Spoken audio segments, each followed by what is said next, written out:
गुरुदेव के चरणों में कोटि कोटि नमन। श्री विचार सागर दर्पण की चौथी तरंग में हमारा चल रहा है कि शंकावादी सिद्धांती से क्वेश्चन कर रहे हैं। अब ये शंकावादी कौन है? उत्तम अधिकारी। अब ये उत्तम अधिकारी को गुरुदेव बता रहे थे कि ये चार अलग अलग चेतन नहीं है, ये एक ही है। पर उसने आज तक इनको अलग अलग ही देखा था। जीव की आत्मा कूटस्थ, भार माया उपाधि में ईश्वर, ब्रह्मांड में ईश्वर और ईश्वर की आत्मा ब्रह्म। उसने आज तक इन सब को अलग अलग देखा था, एक देखा नहीं। पर गुरुदेव कह रहे हैं कि ये चार चेतन नहीं है, ये एक ही चेतन है। अब इस एक चेतन को समझने के लिए वो गुरुदेव से प्रार्थना कर रहा था कि गुरुदेव मेरे को समझाइए कि ये एक कैसे है। अब पहले गुरुदेव ने पृथ्वी के उदाहरण से बताया कि पृथ्वी कभी भी नहीं कटती। हम दीवारें ऊपर बना देते हैं, दीवारें बनाकर हम अलग अलग कमरे बना देते हैं, पर नीचे से मूल देखें तो वो एक ही है। ऐसे ही हमने ये सारी अविद्या की दीवारें बनाई हुई हैं। फिर उसके बाद गुरुदेव ने आकाश का उदाहरण दिया कि आकाश मतलब शून्य, खाली स्थान। अब उस आकाश ने ही सबको अवकाश दिया हुआ है, क्योंकि बाहर ब्रह्मांड में हम देखते हैं। अब उसने कितने बनाई हैं योनियां? 84 लाख योनियां बनाई। अब 84 लाख योनियों को रखने के लिए भी तो उसको स्थान चाहिए, तो उसके लिए उसने ये स्पेस बना दी है, ये जगह बना दी है। उसके लिए कोई भेद नहीं है, वो अद्वैत है, सारा एक ही एक है। माया एक है तो ईश्वर भी एक होगा। ईश्वर भी एक है, माया एक है तो ईश्वर भी एक है। पर ये कब समझ में आता है? जब हम तत्वज्ञ गुरुदेव की शरण में होते हैं। पहले तो हम ब्रह्मा जी को अलग समझते हैं, विष्णु को अलग, महेश को अलग, पर तत्व रूप से सब एक है। अब जैसे ये आकाश एक है, पृथ्वी एक है, हमने कल्पना करके इसको बांट दिया है, अलग अलग कर दिया है। अब उसके बाद फिर गुरुदेव ने उसको जब समझ में नहीं आया तो एक और उदाहरण दिया कि ये माया के कारण हम इन दीवारों पर देखो क्या विशिष्ट श्री योग विशिष्ट में से दिया कि वशिष्ठ जी ने भी राम जी को कहा कि ये जगत क्या है? भित्ति में चित्र की न्याय जो भास रहा है नहीं, भास रहा है। बस गहराई से देखें, अपनी बुद्धि लगा के देखें। अब माया के कारण हमें इन दीवारों पर इतने सुंदर चित्र दिखाई देते हैं। अब चित्र का आधार क्या है, मूल क्या है? वो दीवार। अब ये 84 लाख योनियां चित्र है और उसकी कारीगिरी हुई पड़ी है इन सभी चित्रों पर। देखेंगे तो दिखेगा, रुके हम चलते चलते देखेंगे तो कहाँ रुक पाएंगे, कहाँ उसको देख पाएंगे? उसको देख ही नहीं सकते। अज्ञानता के कारण देखो जो ये असत्य है कैसे हमें सत्य होकर भास रहा है। उसकी कारीगरी का आनंद माणे, पर वो आनंद हम मानते ही नहीं है। ये समझ कब आता है, ये राज कब खुलने लगते हैं, ये रहस्य कब सुलझते हैं? जब देखो हमारा मार्गदर्शन किसी तत्वज्ञ गुरुदेव ने किया हो, तब ये राज खुलेंगे सारे। राज क्या खुलेगा कि दूसरा तो कोई और है ही नहीं, सब मैं ही मैं हूँ। जितने भी दीवार पर चित्र बने उन सब का मूल तो दीवार ही है, इसके अलावा और कुछ भी नहीं। ये बुद्धि में कब बैठेगा,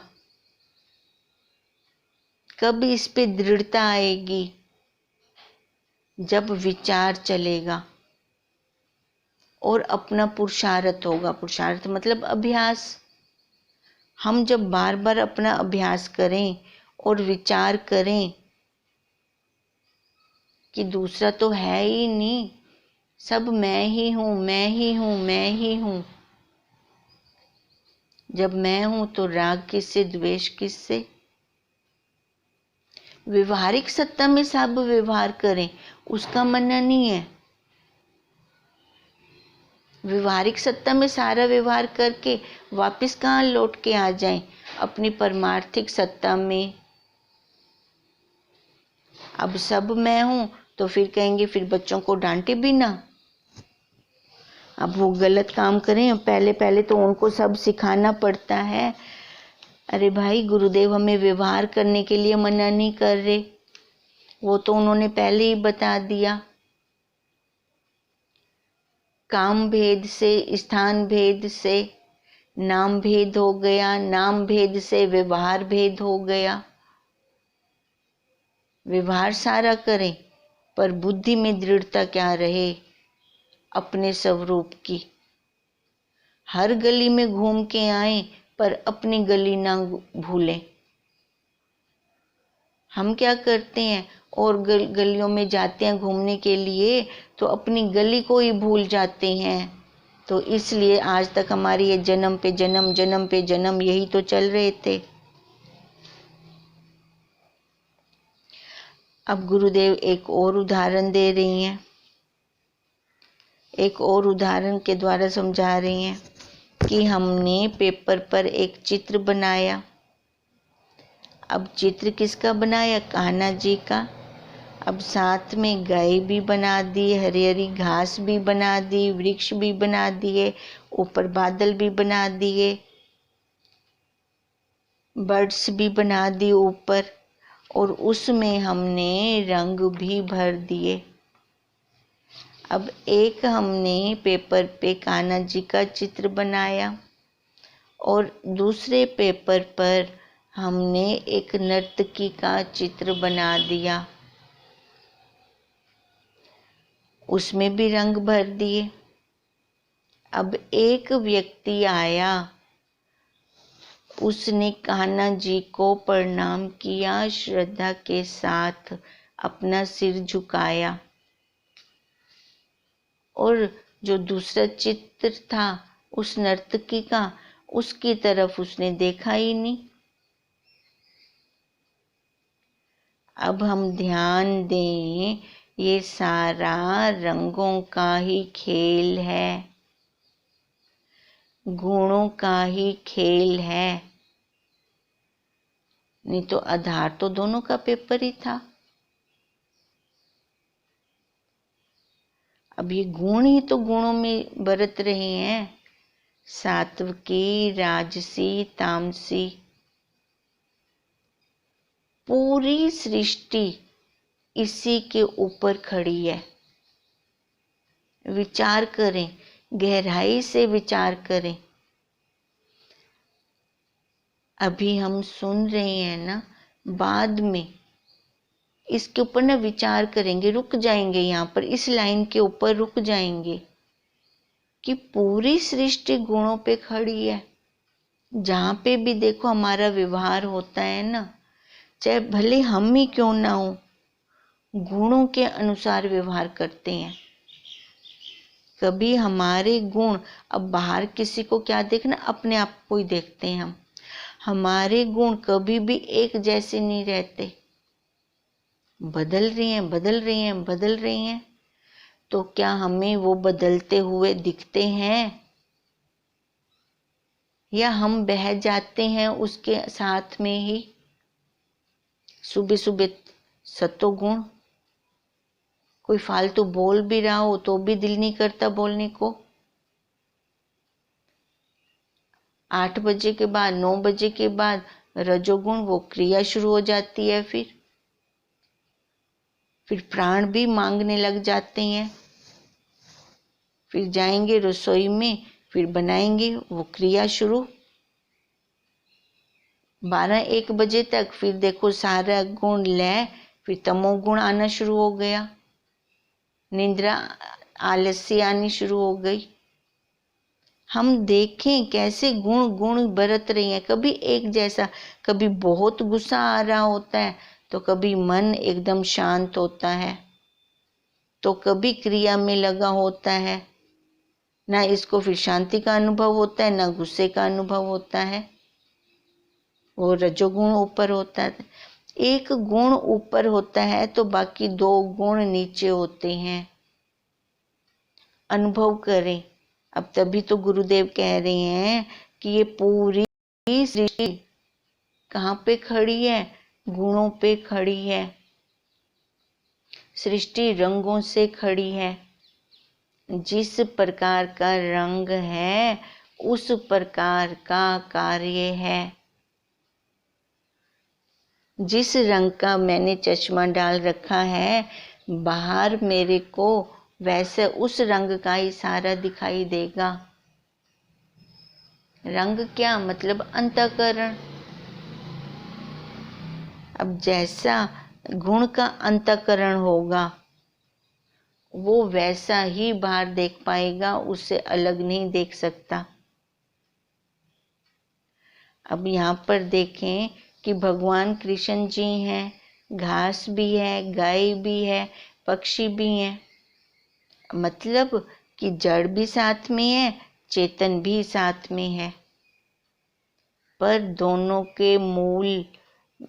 दोनों का मूल क्या है?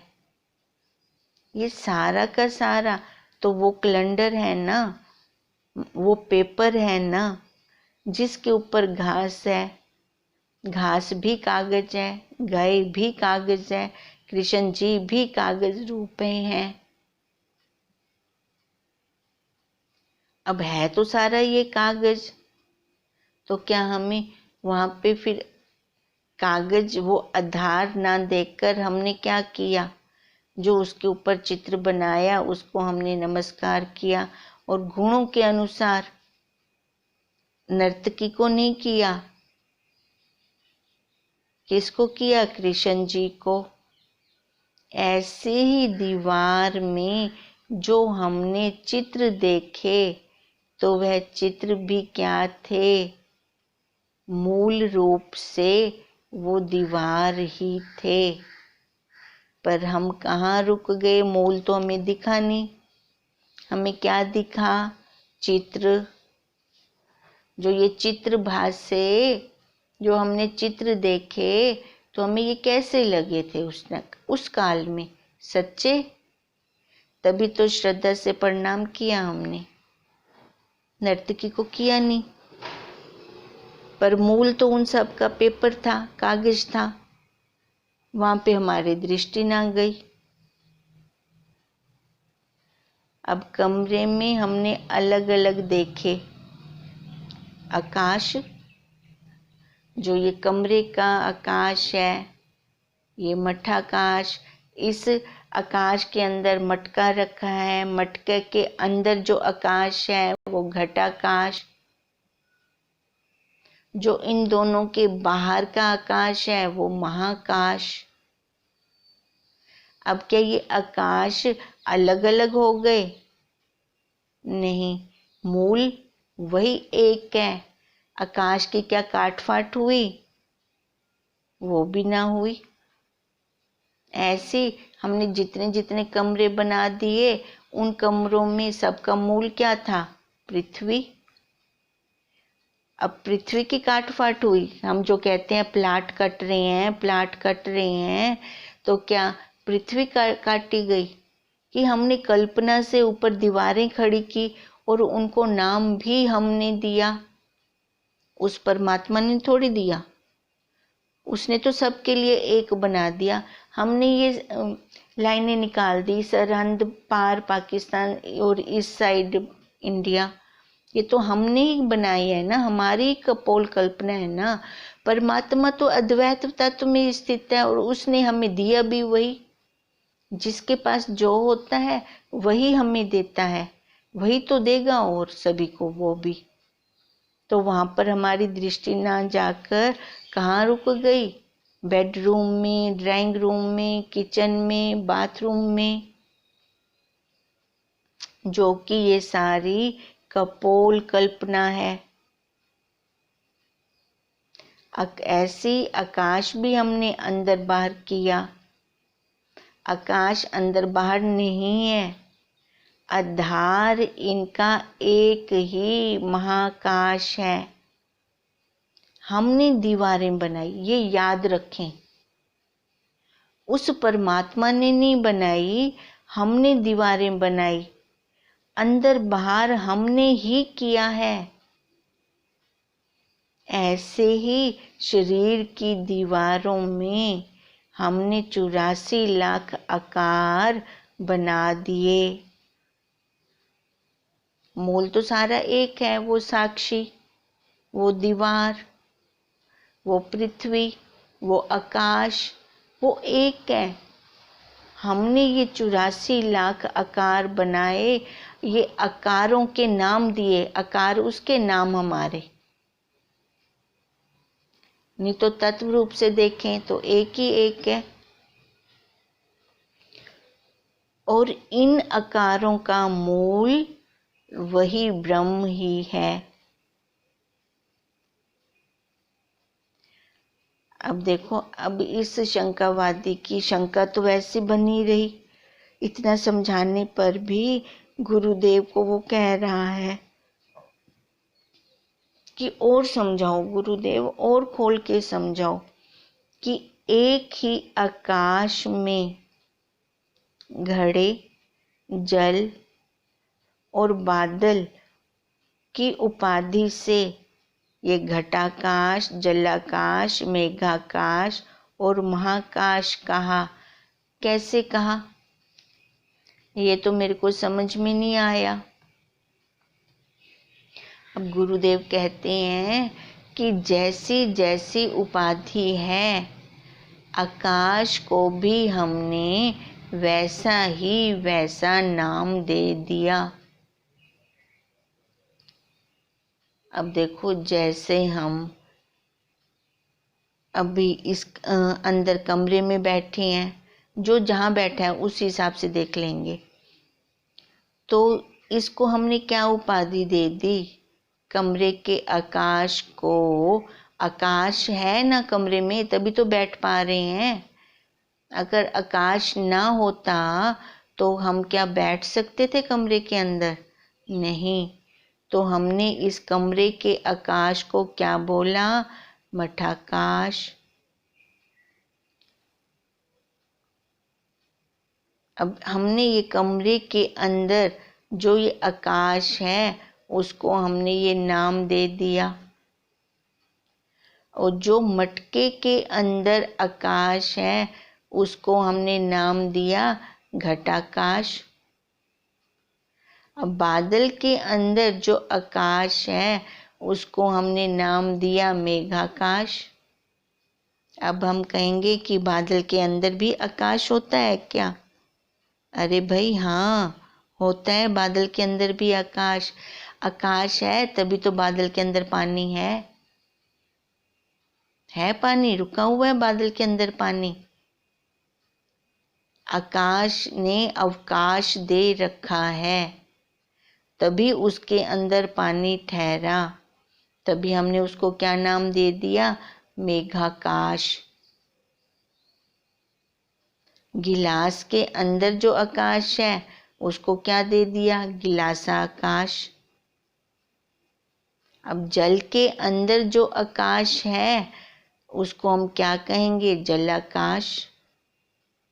अब कहेंगे जल के अंदर भी आकाश होता है। अरे भाई होता है, जल के अंदर भी आकाश है। अब आकाश है तभी तो प्रतिबिंब हमें दिखता है, नहीं तो हमें प्रतिबिंब कैसे दिखता?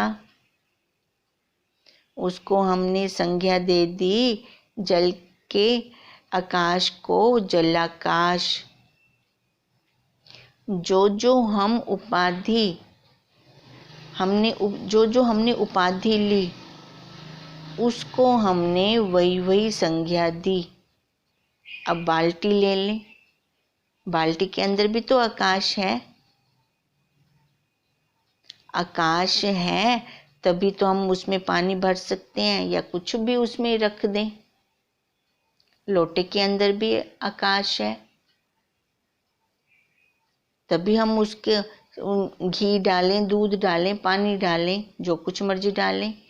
अब जैसी उपाधि होती है वैसा ही हम उसको नाम दे देते हैं। ऐसे ही हमारे अंदर भी आकाश है,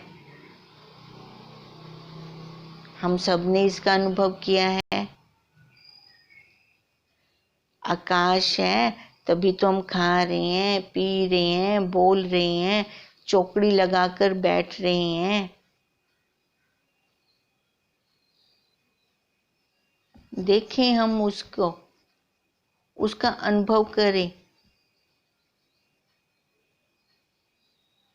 अब सारा हमने खाना खा लिया फिर लोटपोट हो जाए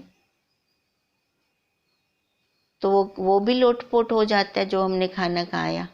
या फिर जो हमारे अंदर मटेरियल है, कितना कुछ अंदर है, नस नाड़ियाँ हैं, खून है, हड्डियाँ हैं, गुर्दे हैं, किडनियाँ हैं, कितना मटेरियल है इसके अंदर। तो वो आपस में मिल जाता है जब हम लोटपोट होते हैं तो वो क्या आपस में मिल जाता है कि सारे ही अपने अपने स्थान पर, अपनी अपनी जगह पर खड़ी हुई हैं। कैसे हो वो लोटपोट? फिर देखो कि अंदर जितना उसने मटेरियल बना रखा है, लगा रखा है। अब आकाश है तभी तो उसने लगा रखा है ये मटेरियल, तो वो आपस में कभी मिला, उन सब की खिचड़ी बनी। कैसे उसने ये व्यवस्था कर रखी है, कितनी सुंदर उसकी व्यवस्था है। और चल रही है, चल रही है। ये नहीं उसने आज बनाई है ये वाली व्यवस्था, सनातन है। हम तो आज एक गाड़ी का मॉडल निकालेंगे, अगले साल उसमें भी परिवर्तन कर देंगे क्योंकि हमारी बुद्धि और ज़्यादा खुल जाएगी। तब हमें लगेगा ये ऐसे नहीं होना चाहिए, ऐसे होना चाहिए। पर उसने जो मॉडल बनाया सदियों से, जो सनातन है, जो पुराना है, वैसा का वैसा ही तो चल रहा है।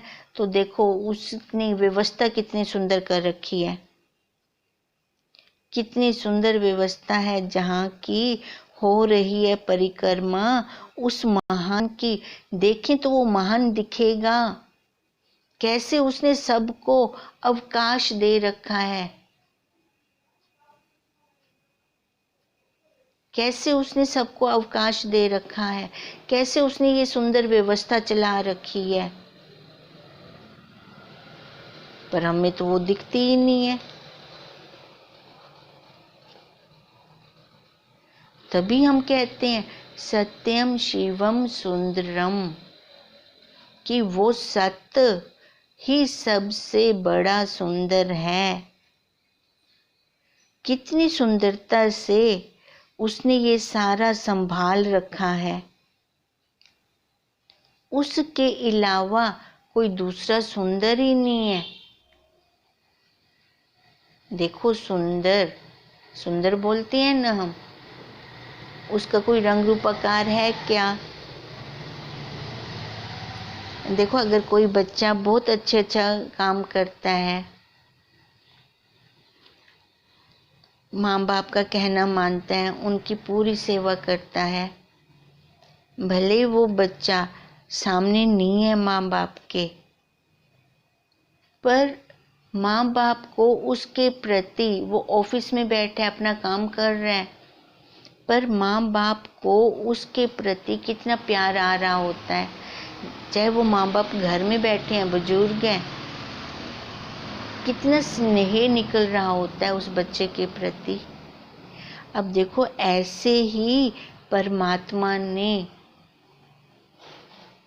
इतनी सुंदर व्यवस्था सारी की है। पहले तो हमें ये समझ में नहीं आता था।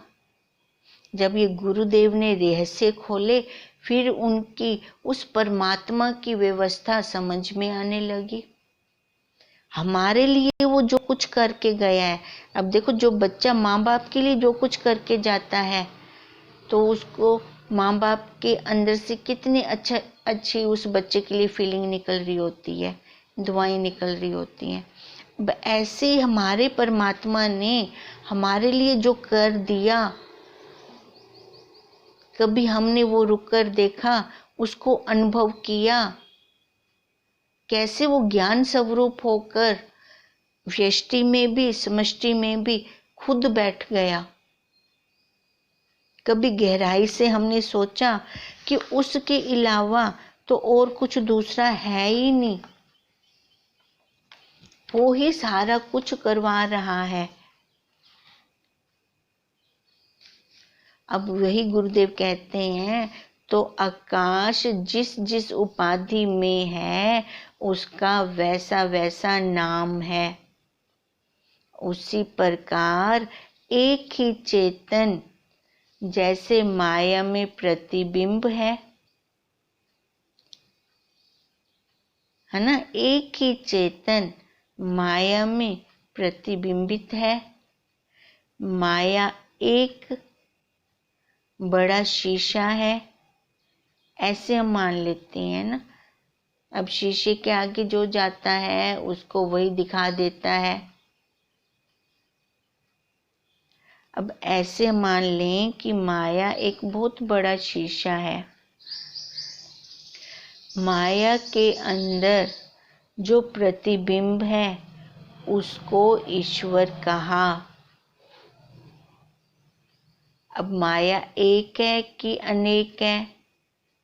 माया तो भाई एक है, तो इसका मतलब ईश्वर भी एक है। एक ही हुआ ना, ईश्वर भी माया एक है। तो माया के अंदर अविद्या उपाधियां हैं। उपाधियां देखो बहुत सारी हैं, और वो कैसी हैं उपाधियां? अविद्या के कारण एक के जैसे बहुत सारे नाम हो जाते हैं। स्थान भेद से, काम भेद से नाम भेद हो गया, नाम भेद से व्यवहार भेद हो गया।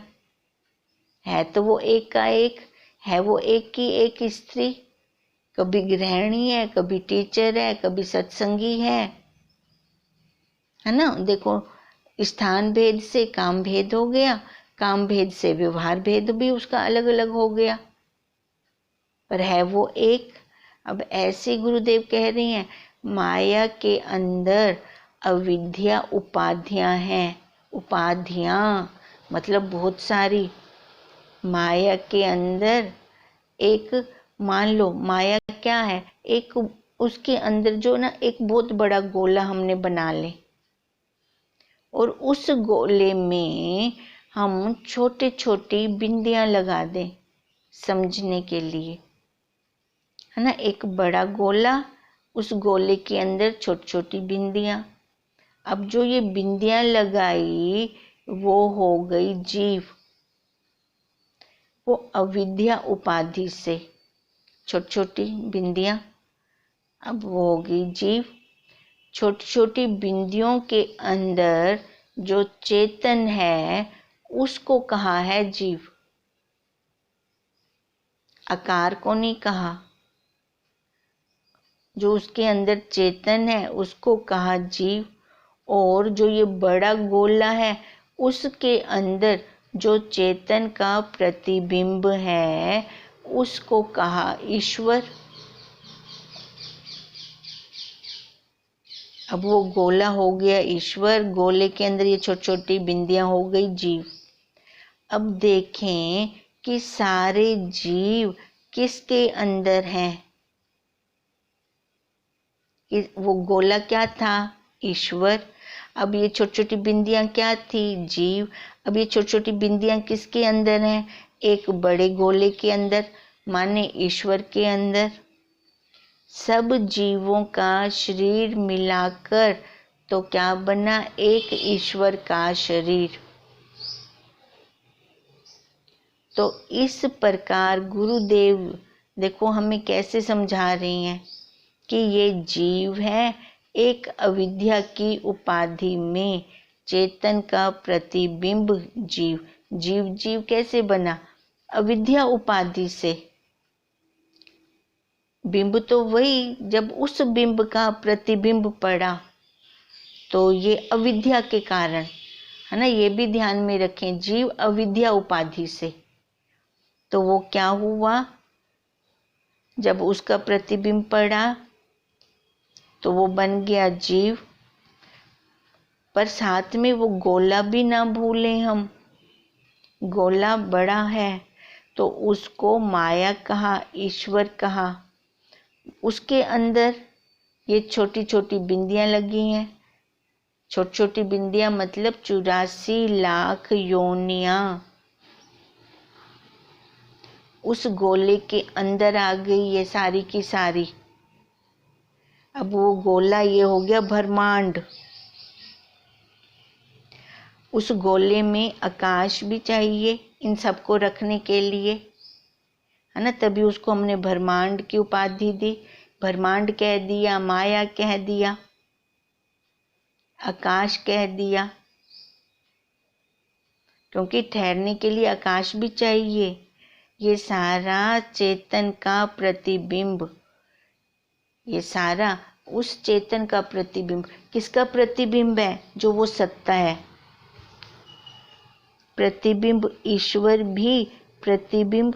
अब वो बना कैसे? जब उस सत्ता का एक्स भी तो उस गोले के ऊपर पड़ा ना, तभी तो वो उस चेतन उपाधि में आ गया वो, फिर तभी उसको हमने ईश्वर कहा। अब देखो जैसे हम ले रहे थे उदाहरण, बाहर महाआकाश, कमरे का आकाश, फिर मटके का आकाश। अब ऐसे ही बाहर वो सारी सत्ता, वो ब्रह्म, फिर उसके बाद ईश्वर, ईश्वर के अंदर ये जीव, जीव मतलब ये छोटी छोटी बिंदियां, मतलब ये 84 लाख योनियां। अब एक्स किसका? ये बीच में हमने उपाधियां दी, दीवार लगा दी। ये दीवारें हटा दें तो सारा वो एक का एक, फिर तो कुछ अलग अलग नहीं है। सत्ता तो सारी उस बिंब की है जिसके द्वारा ये प्रतिबिंब हमें दिख रहा है। अब मानो एक उदाहरण हम और लेते हैं।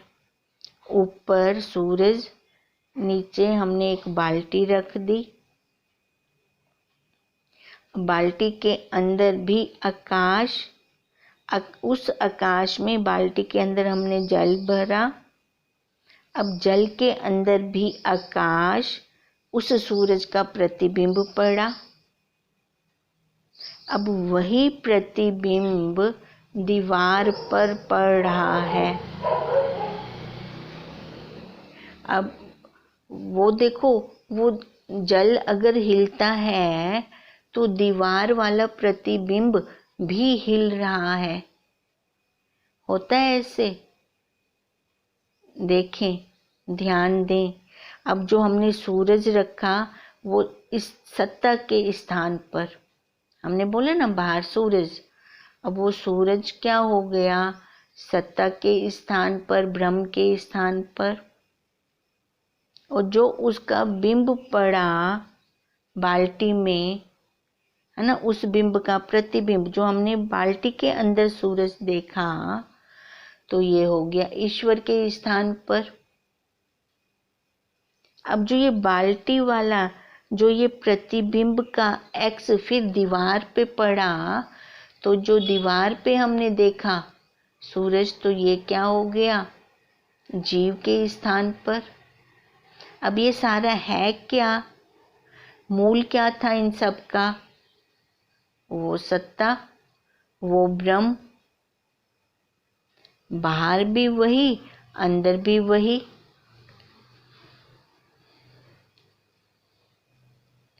अब जब हम ऐसा देखते हैं, देखो तब हमें समझ में आएगा। अब ब्रह्मांड की ये चारों खानियां, स्वेदज खानी, अंडज खानी, उद्भुज खानी, जरायुज खानी, कहाँ पर है, उस बड़े गोले के अंदर। अब बड़ा गोला हमने क्या माना था, ईश्वर। माया उपाधि में आया चेतन का प्रतिबिंब ईश्वर कहलाया, वो हो गया बड़ा गोला। टाइम हो गया, ध्यान नहीं रहा, इसको कल हम करते हैं आगे फिर। ओम तम नमामि हरिं परम, ओम तम नमामि हरिं परम, ओम तम नमामि हरिं परम। ब्रह्म स्वरूप गुरुदेव के चरणों में कोटि कोटि नमन।